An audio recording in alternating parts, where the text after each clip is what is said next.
Acha bache, starting with the name of Allah Almighty, today we are going to continue our discussion regarding the numericals of chapter number 3. In the previous lectures or in the previous parts, we have completed our discussion regarding till problem 3-5. So in today's lecture, we are going to start from problem number 3-6. Fine. Basically we should try our level best to discuss all the numerical that will be the part of your chapter. Moreover, I will skip certain numericals, and if I'll skip certain numerical, it means that numerical will not be the part of your paper anymore. Fine. So in today's lecture we have problem 3-6 balance sheet preparation. आपने balance sheet preparation के ऊपर काम करना है. Use the appropriate items from the following list to prepare in good form Owen Davis company's balance sheet at December 31st 2012. उन्होंने कहा कि आपने इनमें से कुछ मटीरियल, इनमें से चीज़ें लेके आपने बैलेंस शीट क्रिएट करके दिखानी है ओविन डेविस कंपनी की. ठीक है, तो हम यहाँ पे चीज़ें यूज़ करते जाते हैं और अपनी बैलेंस शीट को प्रिपेयर करते जाते हैं. ठीक हो गया. अच्छा, यहाँ पे बिस्मिल्लाह हम करते हैं अपनी डिस्कशन अकाउंट्स पेबल से. अकाउंट्स पेबल जैसे कि आपको पता है कि बैलेंस शीट का पार्ट होता है और राइट साइड पे आता है. हमारी बैलेंस शीट क्या है कि assets will be equivalent to liabilities plus owner's equity. जहाँ जहाँ हमारी एसेट्स हैं हमने सारा एसेट्स लेना है, और जहाँ जहाँ हमारी लाइबिलिटीज़ प्लस ऑनर्स इक्विटी हमने वो लेना है. दोनों का आंसर शुड बी इक्वल. ठीक हो गया. तो पहली उन्होंने हमें दी हुई है चीज़ें अकाउंट पेबल की, वो लाइबिलिटीज़ का पार्ट है. यहाँ पे मैं साथ साथ आपको लिखा भी हुआ भी नज़र आ रहा है, एल स्टैंड्स फॉर लाइबिलिटीज़. ठीक हो गया. अकाउंट रिसीवेबल एसेट का पार्ट है. हम यहाँ पे पहले स्टार्ट करते हैं अपनी एसेट्स की डिस्कशन. ठीक हो गया. एसेट्स में हमारी अकाउंट रिसीवेबल आ गए. ए आर लिख देता हूँ, लेकिन आप पेपर में पूरा अकाउंट रिसीवेबल लिखेंगे 450. अच्छा, यहाँ पे एक और बात जो आपने याद रखनी है कि ये सारी फिगर्स 000 हैं. मतलब ये कि 450 मीन्स 4,50,000. तो तमाम फिगर्स 000 हैं. ठीक है. अक्रूवल्स क्या होते हैं? अक्रूवल्स वो होते हैं कि कोई बंदा हमारे लिए काम कर दे या कोई एक्सपेंस हो चुका हो लेकिन हमने उसके लिए पेमेंट ना की हो. अब यहाँ पे तमाम बच्चों के लिए अक्रूवल की एक अच्छी एग्जांपल मैं आपको बता दूँ कि अक्रूवल की एक सबसे अच्छी एग्जांपल जो है वो हमारा इलेक्ट्रिसिटी बिल है. इलेक्ट्रिसिटी बिल में क्या होता है कि आप बिल को यूज़ कर लेते हैं, आप बिजली का इस्तेमाल कर लेते हैं, आपका एक्सपेंस अक्कर हो चुका होता है लेकिन अभी तक आपने उसके लिए पेमेंट नहीं की, तो वो अक्रूवल कंसीडर होगा. इसके अंदर एक और एग्जांपल आती है हमारे लेबर की, हमारे स्टाफ की, हमारे एम्प्लॉयज़ की. एम्प्लॉयज़ आपके लिए एक्टिविटीज़ परफॉर्म कर लेते हैं, आपने उन्हें पे करना होता है, और पेमेंट कब होगी? आप फॉर एग्जांपल 30 दिनों बाद. ठीक है. तो 30 दिनों तक जो उनकी सैलरी बनेगी वो आपकी ज़िम्मेदारी है, वो लाइबिलिटी है, उसे अक्रूवल्स कहेंगे. अक्रूवल इन सिंपल वर्ड दोबारा बता रहा हूँ कि वो एक्सपेंसेस जो हो जाएँ लेकिन आपने अभी तक पे नहीं किए, तो वो आपने पे करने हैं, तो वो आपके अक्रूवल्स में चले जाएंगे. तो अक्रूवल्स यहाँ पे लाइबिलिटीज़ का पार्ट है, हम उसे अभी स्किप करते हैं. एक्यूमुलेटेड डेप्रिसिएशन मैंने इस पर पहले भी आपसे डिस्कशन कर रखी है कि 1 लाख का एसेट है, हर साल इसकी लेट्स सपोज वैल्यू 10,000 की कमी आ रही है, तो पहले साल के बाद जो हमारी डेप्रिसिएशन होगी 10,000 होगी, एक्यूमुलेटेड डेप्रिसिएशन 10,000 की होगी. दूसरे साल हमारी डेप्रिसिएशन फिर 10,000 की होगी, लेकिन एक्यूमुलेटेड डेप्रिसिएशन 20,000 बन जाएगी. तो हम अपने टोटल फिक्स एसेट में से एक्यूमुलेटेड डेप्रिसिएशन को साथ के साथ माइनस करते रहते हैं. फिर आ जाएगी बिल्डिंग हमारा फिक्स एसेट्स है, तो हम यहाँ पे बिल्डिंग लिखते हैं 225. ठीक हो गया. कैश हमारा एसेट है जो कि 215 आ गया. उसके बाद कॉमन स्टॉक इक्विटी का पार्ट है, वो हमने नहीं लेना. कॉस्ट ऑफ गुड्स सोल्ड जो है वो इनकम स्टेटमेंट का पार्ट है, वो हमने यहाँ पे नहीं लेना. डेप्रिसिएशन एक्सपेंस आपका इनकम स्टेटमेंट का पार्ट है, वो हम बैलेंस शीट बना रहे हैं, हम नहीं लेंगे. इक्विपमेंट आपका एसेट्स का पार्ट है, आप इक्विपमेंट ले लेंगे. ठीक हो गया. उसके बाद आप देखिए फर्नीचर एंड फिक्सचर्स,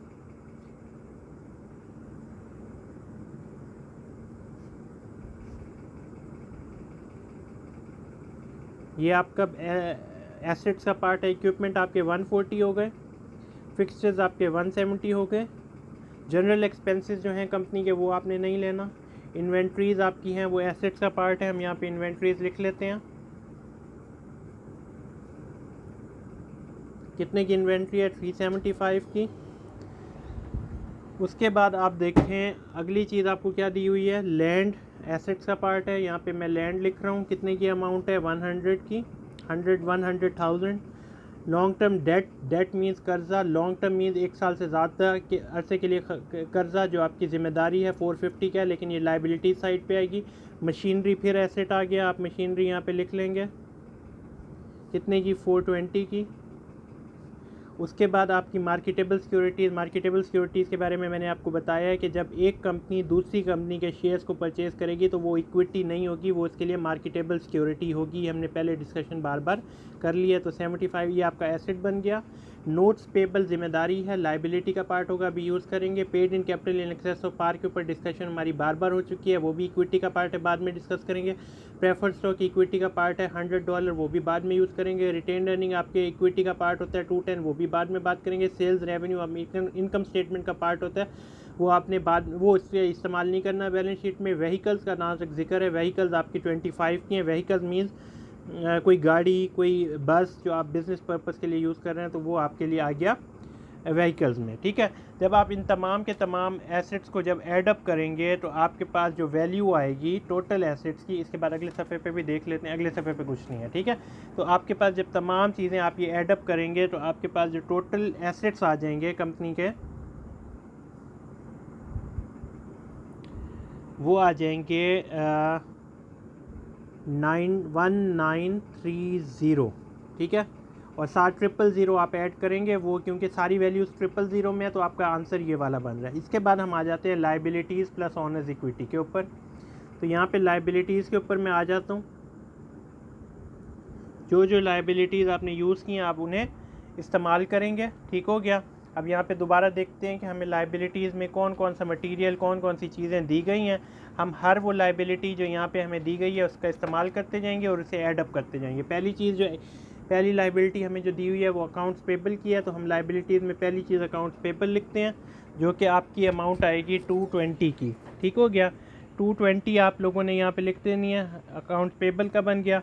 फिर नोट्स पेबल का जिक्र आया हुआ है, नोट्स पेबल 475 के आपके आ गए। फिर आप लोगों के पास अक्रूवल्स पे मैंने अभी पहले ही बात कर ली है, अक्रूवल्स आप लेंगे कितने के? 55 के। उसके बाद लॉन्ग टर्म डेट्स आपको दिए हुए हैं, लॉन्ग टर्म डेट आपने ले लेने हैं 420 के। तो ये आपके पास जो टोटल लाइबिलिटीज़ बनेगी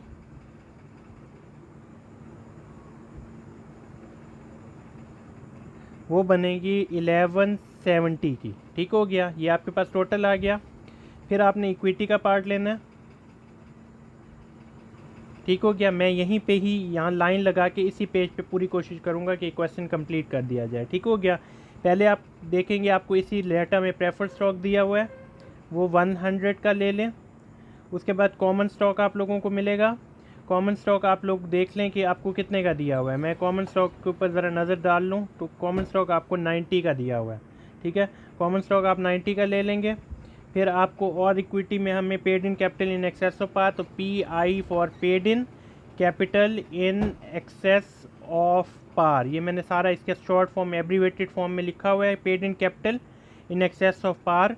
तो हम एब्रीवेटेड फॉर्म में लिखने के बाद इसकी वैल्यू आएगी 360। उसके बाद हमारा जो अगली चीज़ आ रही है रिटेन्ड अर्निंग की, रिटेन्ड अर्निंग आपको दी हुई है 210 की। जब आप इन तमाम चीज़ों को प्लस करेंगे, एडअप करेंगे 100, 190, 360, 210, तो ये तमाम जो आपका आंसर बनेगा डेट विल बी 760, ठीक हो गया। जब आप 1170 और 760 की दोनों को प्लस करेंगे, अब हम प्लस क्यों कर रहे हैं? क्योंकि asset is equal to liabilities plus owner's equity. तो लाइबिलिटीज़ और ऑनर्स इक्विटी को जब आप प्लस करेंगे, ऐड अप करने के बाद जो आपके पास आंसर आएगा डेट इज़ 1930, और 1930 वही आंसर है जो आपके एसेट्स का पार्ट बन रहा है। तो आपकी बैलेंस शीट आपने बिल्कुल ठीक बनाई है। That is the end of 3-6। इसके बाद हम डिस्कशन करते हैं 3-7 के ऊपर। अब 3-7 के ऊपर हम मैं यहाँ पे आपको अगर ज़रा कैमरा करीब कर लेता हूँ और आपको चीज़ें समझाने की कोशिश करता हूँ, तो अगर हम यहीं पे ही समझ जाएंगे तो हमें दोबारा इसे सॉल्व करने की ज़रूरत नहीं बनेगी। यहाँ पे भी उन्होंने हमें बैलेंस शीट प्रिपरेशन, एक और बात कि 3-6 में सर सेल्स क्यों दी हुई थी, CGS क्यों दिया हुआ था, या कोई और चीज़ क्यों दी हुई थी, वो सिर्फ आपको यही कहा हुआ था कि डाटा सारा दिया हुआ है, इसमें से आपने बैलेंस शीट की चीज़ें निकालनी है। इसमें भी आपको यही होगा कि इसमें शायद कोई और चीज़ें भी आपको दी हों, लेकिन जो जो चीज़ें आपको लगेंगी कि बैलेंस शीट में इस्तेमाल होनी है, आपने सिर्फ उन्हीं डाटा का इस्तेमाल करना है। ठीक है। Balance sheet preparation 3-7 Adam and Erin Adam have collected their personal assets and liabilities information and have asked you to put together balance sheet as of December 31st 2012. The following information is received from the Adams family. अब आप उन्होंने कहा कि आपको ये data दे दिया, आपने क्या करना है, आपने इस तमाम डाटा से हमें बैलेंस शीट बना के देनी है। कैश जो उनके पास है, एसेट का पार्ट है 100, चेकिंग का चेकिंग यहाँ पे ना डबल, अब मैं यहाँ पे एक बात समझा दूँ आपको, चेक के जो स्पेलिंग हम यूज़ करते हैं आम पाकिस्तान के अंदर वो CHEQUE, ठीक है, लेकिन ये वाला जो चेकिंग है ये भी एसेट्स ही हैं और इनकी स्पेलिंग दोनों यूज़ करते हैं। अगर आप गूगल पे सर्च करेंगे तो आपको दोनों स्पेलिंग मिल जाएंगे। ठीक है। उसके बाद जो आपका 3000 का चेकिंग, ये एसेट्स हैं। सेविंग्स जो आपके हैं वो भी आपके एसेट्स होते हैं 1200 के। IBP स्टॉक, अब ये IBP स्टॉक क्या है, ये आपके पास मार्केटेबल सिक्योरिटी है। मार्केटेबल सिक्योरिटी उन्होंने आपको कितने की दी है, 2000 की दी है। यानी IBP स्टॉक क्यों है, एडम एंड एरिन ने किसी दूसरी कंपनी के स्टॉक्स को परचेज़ किया, स्टॉक्स या शेयर्स को परचेज़ किया, तो उनके लिए वो एसेट बन गया। ऑटो लोन, कोई इन्होंने गाड़ी के लिए लोन ख़रीदा था जो इनके लिए लॉन्ग टर्म डेट है, LTD लिख लें, लॉन्ग टर्म डेट है, तो ये इनका लाइबिलिटी साइड पे आ जाएगा। मॉर्टगेज जो है, मॉर्टगेज क्या होता है, मॉर्टगेज होता है हमने कोई चीज़ अपनी कोई चीज़ प्लेज करवाई, मॉर्टगेज होता है फिज़िकल एसेट।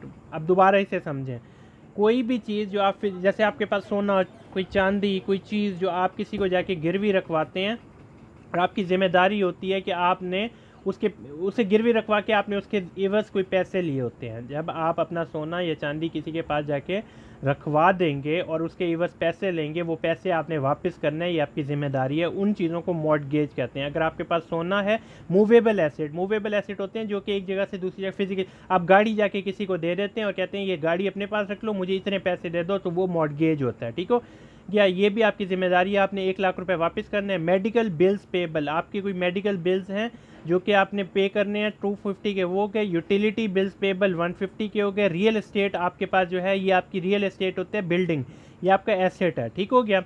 उसके बाद रिटायरमेंट फंड्स, आपके पास IRA कंपनी के कुछ रिटायरमेंट फंड्स पड़े हैं, ये आपके पास एसेट होता है। रिटायरमेंट फंड्स क्या होते हैं कि मैंने वो EFU इंश्योरेंस परचेज़ की हुई है, वो मेरे लिए वो एसेट है। मतलब मैं जो उसके अंदर 1 लाख रुपए, 2 लाख रुपए, 10 लाख रुपए मुझे मेरी रिटायरमेंट में मिलेंगे, मुझे ज़रूरत के वक्त मिलेंगे, तो वो जो पैसे मिलेंगे वो मेरे पास एक एसेट है।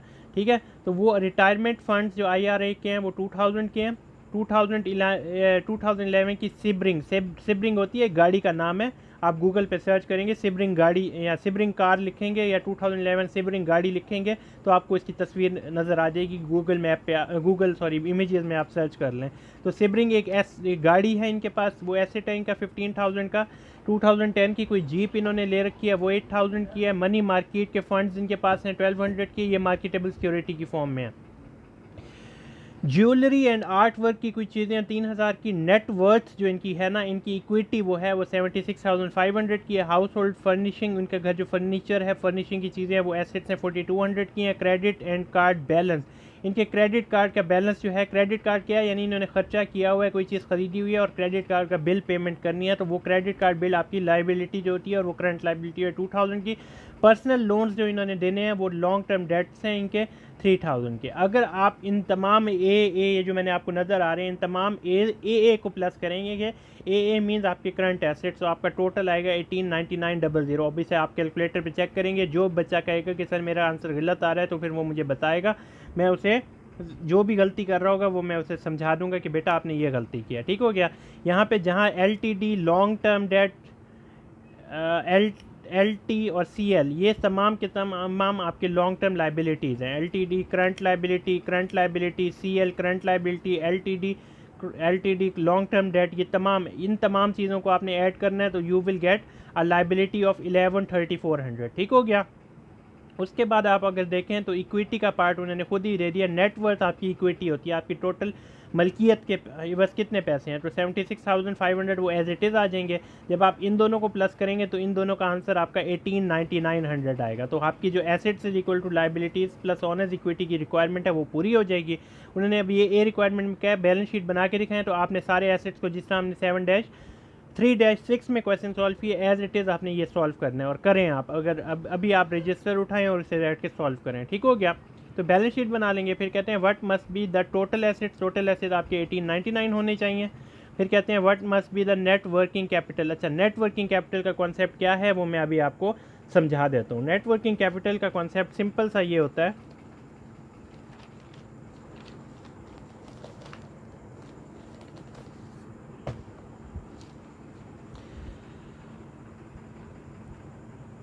पहले तो आप वर्किंग कैपिटल समझें। वर्किंग कैपिटल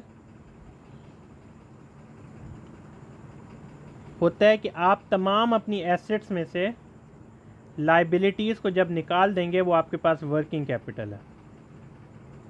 और करंट एसेट्स में से करंट लाइबिलिटीज़ को निकाल देंगे, ये आपके पास वर्किंग कैपिटल है। यानी करंट एसेट मेरे पास 100 रुपये हैं और मैंने 50 रुपये किसी को इसी साल वापस करने हैं, तो आपका वर्किंग कैपिटल जो आएगा वो $50 है, ठीक है। नेट वर्किंग कैपिटल का क्या कॉन्सेप्ट है कि 2 सालों के एसेट्स को एड अप करें और उन्हें डिवाइड बाय 2 कर दें, एवरेज ले लें। लेकिन ये बात आपको कंफ्यूज करेगी। अगर आप सिंपल ये वर्किंग कैपिटल ये वाली बात भी ध्यान में रखेंगे तो बस मोर देन इनफ है, आपको कोई और ज़्यादा टेंशन लेने की ज़रूरत नहीं है। आपके करंट एसेट्स 100 के हैं, मतलब मेरे पास इस साल 100 रुपये जेब में रहेंगे। 50 की करंट लाइबिलिटी और वो 50 मेरे पास वर्किंग कैपिटल आ रहा है। तो नेट वर्किंग कैपिटल का कॉन्सेप्ट जब चैप्टर 4 में आएगा डिटेल से हम डिस्कस करेंगे। तो अब उन्होंने कहा है कि what should be your net working capital. तो आप करंट एसेट्स में इनमें देखें, मैं आपको बता देता हूँ आपके करंट एसेट्स में क्या क्या आएगा। आपका कैश आएगा, आपका चेकिंग आएंगे, आपकी सेविंग्स आएंगी। बल्कि आप ऐसा करें, ये सी पार्ट अभी फ़िलहाल आप इसे स्किप कर दें, ये पार्ट हम नहीं करेंगे, ठीक हो गया। ये हमारी 3-7 कंप्लीट हो गया। इसके बाद 3-8 पे आते हैं। उन्होंने आपको एक बैलेंस शीट बना के दे दिया कि that is assets, that is liabilities plus owner's equity. ये तो आपको बैलेंस शीट की शेप बना के दे दी है। उसके बाद वो कहते हैं कि अच्छा ऊपर इसी रिक्वायरमेंट पढ़ लेते हैं। वो कहते हैं Conrad air in corporation reported net income of 13,65,000। हमारी नेट इनकम है 13,65,000 for the year ended December 31st, 2013। Show how Conrad's balance sheet would change from 2012 to 2013 depending on how Conrad spent those earning as described in the scenario that appears below। तो उन्होंने कहा कि आपकी ये balance sheet 2012 की है। अब बताएं 2013 की बैलेंस शीट में क्या क्या डिफरेंसेस आएंगे अगर आप जो पैसे जो हमने नीचे सिचुएशंस आपको बताई हैं वो इम्प्लीमेंट करें, ठीक हो गया। तो हम पहली रिक्वायरमेंट अपनी पढ़ते हैं। रिक्वायरमेंट क्या है कि Conrad paid no dividend, company ने कोई डिविडेंड नहीं दिया। कंपनी की इनकम कितनी आई है इस साल, नेट इनकम 13,65,000, 13,65,000 रुपये is the net income of the company for this year. इस साल उन्होंने 13,65,000 कमाए हैं, ठीक हो गया। अब वो कहते हैं कि अगर 13,65,000, अब हम जब मैंने आपको पहले भी पिछले लेक्चर्स में भी या पिछले टॉपिक्स में बताया है कि 13,65,000 का मतलब है ये इनकम है। इसमें से हमने 2 काम करने हैं, एक तो डिविडेंड देना है और एक हमने क्या करना है इसमें से रिटेन्ड अर्निंग, वो पैसा जो हम डिस्ट्रीब्यूट नहीं करना चाहते वो क्रिएट करेंगे। अब आपके ऊपर है, आप 13,65,000 सारा ही डिस्ट्रीब्यूट कर दें तो आपका सारा ही डिविडेंड चला जाएगा। आप 50% इसमें से डिविडेंड दे दें, 50% रिटेन्ड अर्निंग में रख लें, या आप बिल्कुल ही डिविडेंड ना दें, सारे का सारा पैसा रिटेन्ड अर्निंग में रख लें। तो ये आपके ऊपर है, आपके ऊपर डिपेंड करता है कि आप जो इनकम इस साल के आखिर में 13,65,000 की हुई है, 13,65,000 की, how you are going to utilize that income. तो रिक्वायरमेंट नंबर सिनेरियो नंबर 1 में क्या है कि कॉन्ट्रैक्ट पेड नो डिविडेंड, कोई डिविडेंड नहीं दिया during the year, invested the funds in marketable security. And marketable security क्या होता है, किसी दूसरी कंपनी के मार्केटेबल सिक्योरिटीज़ को परचेज कर लेना। तो अब उन्होंने क्या कहा, आपने अब आपका क्या होगा, तो पिछले साल की मार्केटेबल सिक्योरिटी कितनी थी, 35,000। आपने सिंपल सी एक लाइन लिखनी है यहाँ पे, मैं ये प्रॉब्लम नंबर 3-8 आपने लिखना है कि companies marketable security will increase by 13,65,000। बस सिंपल सी बात लिखनी है और कोई टेंशन नहीं लेनी कि सर ये क्या है और ये क्यों है, ठीक है। तो वो कहते हैं कि आपकी जो मार्केटेबल सिक्योरिटी पहले 35,000 थी, अब इसमें क्या चेंज आएगा। हमने यही है ना कि अगर ये सिनेरियो, पहला सिनेरियो क्या है कि आपने कोई डिविडेंड नहीं है तो 13,65,000 की इनकम को मार्केटेबल सिक्योरिटी यानी किसी दूसरी कंपनी के शेयर्स परचेज करने में लगा दिए, तो आप सिंपल लिखेंगे कि कंपनी की मार्केटेबल सिक्योरिटी विल इंक्रीज, बढ़ जाएगी बाय 13,65,000, क्योंकि हमने सारे पैसों को उठा के किसी दूसरी कंपनी के शेयर्स परचेज करनी है। ये रिक्वायरमेंट नंबर ए हो गई। रिक्वायरमेंट नंबर बी पे आते हैं। वो कहते हैं कॉन्ट्रैक्ट्स पे डिविडेंड टोटलिंग 5 लाख, इस 13,65,000 में से 5 लाख तो उन्होंने डिविडेंड दे दिया। And use the balance, balance कितना बचा, 13,65,000 में से 5 लाख निकाल दें तो आपके पास तकरीबन 8,65,000 बचेंगे। ठीक है, 1365 इनकम में से 5 लाख आपने डिविडेंड दे दिया, डिविडेंड मीन्स अपने शेयर होल्डर्स को प्रॉफिट डिस्ट्रीब्यूट कर दिया, बाकी आपके पास 8,65,000 रह जाएंगे।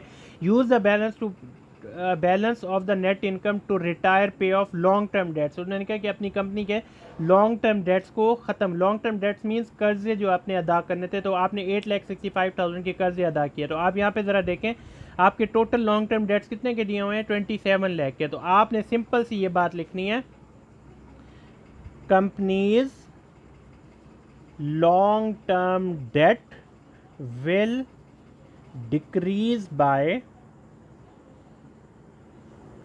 8,65,000, बात ख़त्म। उन्होंने कहा कि आपने 13,65,000 में से 5 लाख डिविडेंड दिया तो दे दिया, बाकी 8,65,000 उससे आपने अपने लॉन्ग टर्म डेट्स को रिटायर किया। रिटायरमेंट मतलब ख़त्म करना। तो पहले आपके लॉन्ग टर्म डेट्स कितने के थे, 27 लाख के, उसमें कमी आ जाएगी 8,65,000 की बात कंप्लीट। उसके बाद आ जाए सी पार्ट के ऊपर। सी पार्ट में वो कहते हैं कि contracts paid dividend totalling 5 lakh, दोबारा 5 लाख का डिविडेंड दिया तो 13,65,000। ये हर सिनेरियो डिफरेंट है, हर सिनेरियो में डिफरेंट कहानी है।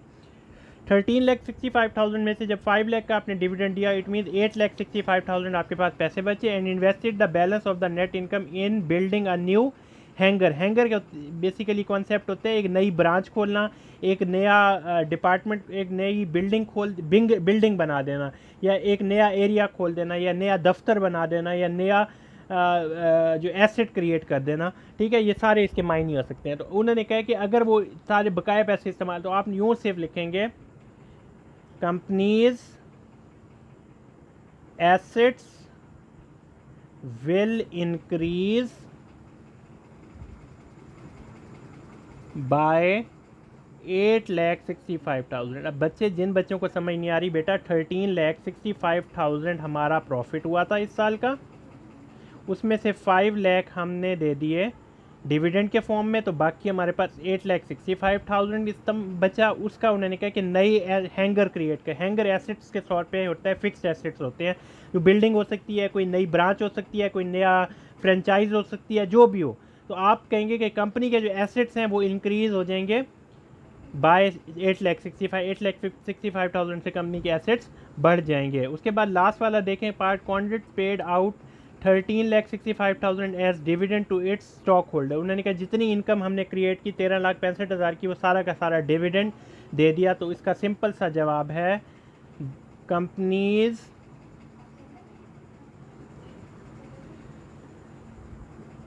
Balance sheet will not change, क्योंकि हमारा जो प्रॉफिट हुआ इस साल का वो एज इट इज़ आपने सारा का सारा क्या किया, डिस्ट्रीब्यूट कर दिया, तो कंपनी के बैलेंस शीट में कोई फ़र्क नहीं आएगा। That is the end of problem 3-8। अब हम आते हैं प्रॉब्लम 3-9 के ऊपर। 3-9 में आपने देखें इनिशियल सेल प्राइस। अच्छा, मैं अब आपको इनिशियल सेल प्राइस के कॉन्सेप्ट समझा दूँ। मैंने आपको बताया था कि जब भी हम कंपनी का शेयर इशू करने लगते हैं,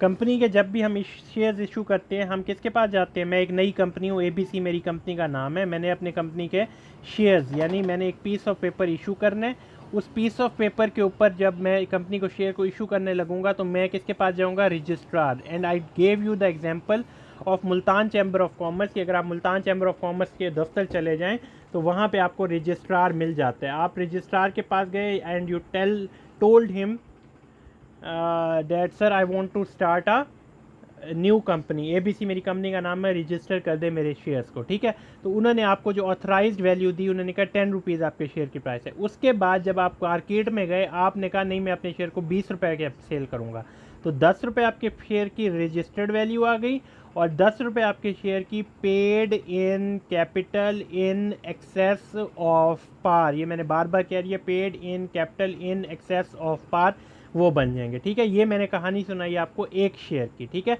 but the company authorizes 1 lakh shares, company authorizes 1 million shares, company authorizes 10 million shares. तो कंपनी के शेयर्स इसी लिहाज से बढ़ते रहते हैं, वो जितने मर्जी शेयर्स को ऑथराइज कराएं, प्रोसेस सेम यही होता है। ठीक हो गया। अब हम कहते हैं कि इनिशियल शेयर प्राइस, जब कंपनी ने शेयर इशू किए थे शुरू में, तो उनकी शेयर की प्राइस कितनी थी। वो कहते हैं back corporation has 1 issue of preferred stock and 1 issue of common stock. Company ने अपनी ज़िंदगी में एक प्रेफर्ड स्टॉक इशू किया हुआ है। एक डजंट मीन कि एक सिंगल, उन्होंने कहा एक मरतबा आपने प्रेफर्ड स्टॉक को इशू किया हुआ है और एक मरतबा आपने कॉमन स्टॉक को इशू किया हुआ है। Given back stockholders equity account that follows determine the original price per share at which the firm sold its single issue of common stock. तो उन्होंने कहा कि अगर आप कंपनी ने एक ही मरतबा ज़िंदगी में प्रेफर्ड स्टॉक को इशू किया हुआ है, एक ही मरतबा अपनी कंपनी ने कॉमन स्टॉक को इशू किया हुआ है, तो आप ज़रा ये बता दें कि कंपनी की क्या कहते हैं वो शेयर प्राइस कितने का उन्होंने सेल किया था। तो मैं यहाँ पे सिंपल सी कहानी लिखता हूँ कि हमारा जो कॉमन स्टॉक है वो 225 का और पेड इन कैपिटल इतना आ रहा है। हम दोनों पैसों को जमा करेंगे, ये तमाम शेयर्स, ये तमाम पैसे हमने कॉमन स्टॉक के वक्त हासिल किए थे। तो 225 हमारा क्या आ गया कॉमन शेयर्स, एंड 2625 हमारे पास आ गया paid in capital in excess of par. जब आप इन दोनों वैल्यूज़ को एडअप करेंगे तो आपके पास कोई ना कोई आंसर आ जाएगा। और कंपनी ने कितने शेयर्स इशू किए हैं, 3 लाख शेयर्स आउटस्टैंडिंग। जब भी कंपनी ने शेयर्स इशू किया था उसकी पार वैल्यू 225 थी और paid in capital in excess of par जो आपकी आई थी वो 2625 थी। आपने इन दोनों को प्लस करना है और द नंबर ऑफ शेयर्स पे डिवाइड कर देना है, डेट वाज 3 लाख शेयर्स। जब आप इसे नंबर ऑफ शेयर्स पे डिवाइड करेंगे तो पर शेयर जो आपकी वैल्यू आएगी वो आएगी $9.50। तो ये आपकी वो प्राइस थी जिसमें आपने कंपनी के शुरू में शेयर्स को इशू किया था। ठीक है, तो that is the end of problem 3-9। अब हम जा रहे हैं प्रॉब्लम 3-10 के ऊपर। ठीक है, 3-10 देखें। Hayes enterprises began 2012 with the retained earning balance of 9,20,000। Retained earning क्या होता है, पिछले साल का वो बैलेंस जो आपने कभी डिस्ट्रीब्यूट ही नहीं किया था अपने शेयर होल्डर को। तो 9,28,000 आपके पास रिटेन्ड अर्निंग फॉर्म में मौजूद हैं। ठीक हो गया। अब हमेशा याद रखिएगा कि जब भी कंपनी अपने शेयर्स के ऊपर बात करेगी तो अपने रिटेन्ड अर्निंग की बात करेगी, इसका मतलब ये नहीं है कि कंपनी ने पिछले साल डिविडेंड नहीं दिया था। कंपनी ने हो सकता है सारे अमाउंट डिविडेंड दे दिया हो, लेकिन रिटेन अर्निंग ये शो कर रही है कि जितना भी प्रॉफिट हुआ उसमें से खास अमाउंट डिविडेंड की फॉर्म में गया और कुछ पैसे रिटेन अर्निंग की फॉर्म में रख लिए, जो कि 9,28,000 हैं। ड्यूरिंग 2012 के दरमियान कंपनी ने 377,000 की अर्निंग आफ्टर टैक्स, यानी ये अर्निंग क्रिएट की फ्रॉम दिस अमाउंट। अब ये अर्निंग थी जिसमें से प्रेफर्ड स्टॉक होल्डर्स को हमने 47,000 का डिविडेंड दिया। प्रेफर्ड स्टॉक का मतलब क्या है, जो कंपनी का प्रॉफिट होता है सबसे पहले हम किसे देते हैं, प्रेफर्ड स्टॉक होल्डर्स को। तो कंपनी ने अपने प्रेफर्ड स्टॉक होल्डर्स को जो प्रॉफिट दिया है वो कितना दिया, 47,000 का। ठीक हो गया। At the year and 2012 the company's retained earning had 10,48,000. The company had 1 lakh shares of common stock outstanding. Prepare the statement of retained earning for the year ended December 31st 2012 for Hires Enterprises.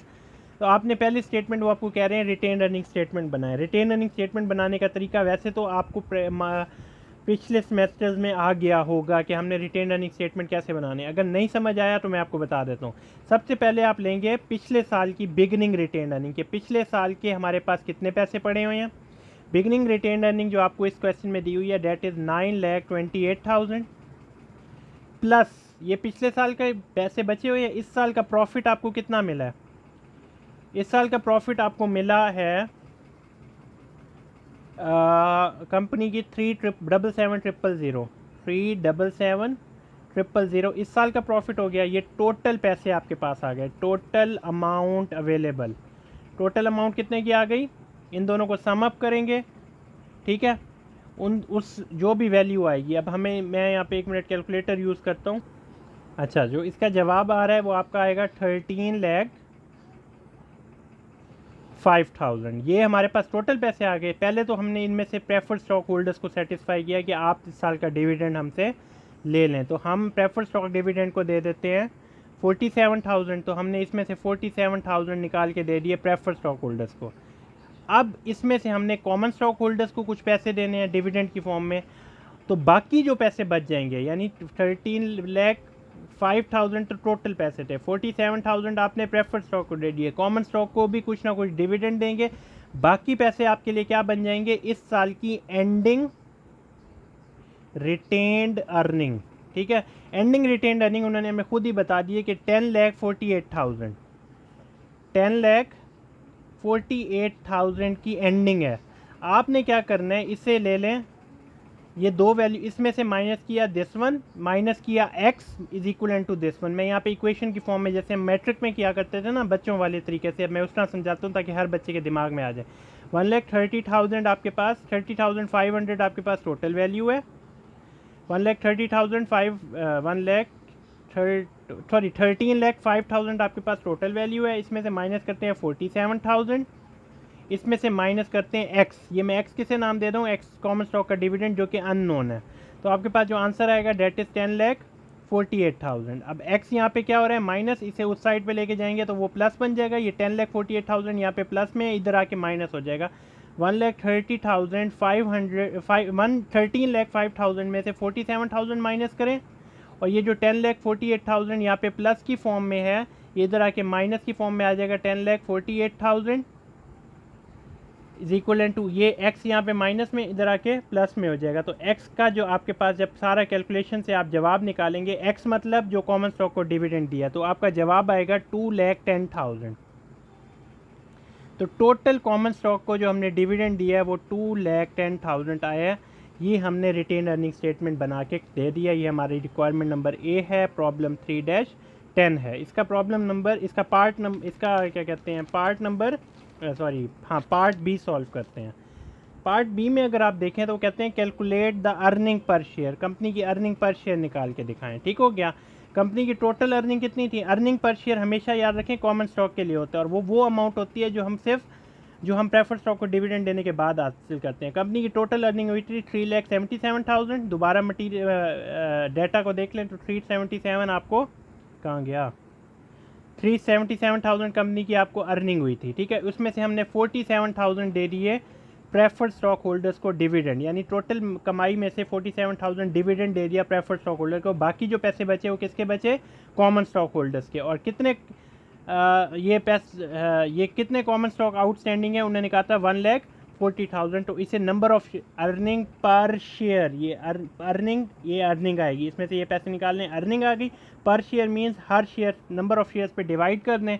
जब आप इस पूरे को answer को solve करेंगे तो आपके पास जो आंसर बनेगा डेट विल बी $2.36 पर शेयर। हर शेयर के ऊपर आपने $2.36 कमाए हैं। ये आपका बी पार्ट भी सॉल्व हो गया। इसके बाद आते हैं सी पार्ट के ऊपर। सी पार्ट में कहते हैं how large of per share क्या dividend did the company firm pay on common stock during the year. तो कंपनी कितना एक कॉमन स्टॉक जो है, how large per share cash dividend did the company pay on common stock during 2012। वो कहते हैं कि आप अपने कॉमन स्टॉक होल्डर्स को कितना डिविडेंड दिया था, हाउ लार्ज